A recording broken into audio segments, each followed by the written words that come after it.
I see many Jamaicans, especially on TikTok, boasting that more tourists visited Jamaica than other Caribbean islands. Pity they do not know that there is a negative side to that. What is the negative side, you may ask?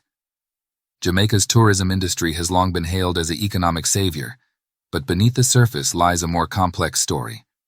Despite generating billions of dollars in revenue, many local residents have seen little benefit from tourism, with profits largely flowing to foreign-owned resorts and corporations. It's a common phenomenon known as the tourism gentrification effect. When a place becomes popular with tourists, it can lead to an influx of foreign investment, which can drive up prices for housing, food, and other essential goods. This can make it difficult for locals to afford the things they need, as they are often priced out by wealthier tourists and foreign investors, especially in places like Jamaica, where tourism is a significant contributor to the economy. While tourism can bring many benefits, such as job opportunities and foreign exchange earnings, it can also have negative consequences, such as displacement of local communities and erosion of local culture.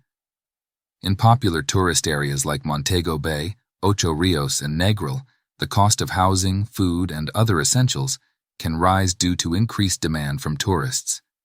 This can create challenges for locals, especially those whose incomes may not keep pace with rising prices. Balancing the benefits of tourism with the needs of the local population is often a complex issue in such destinations. This can create challenges for locals, especially those whose incomes may not keep pace with rising prices. The industry's environmental impact is also a concern, with beach pollution and overdevelopment threatening Jamaica's natural beauty and biodiversity. While tourism has undoubtedly brought economic benefits to Jamaica, it's clear that the current model is unsustainable and inequitable. To ensure a more just and environmentally friendly future, the government and industry leaders must work together to implement policies that prioritize local ownership, fair distribution of profits, and responsible development.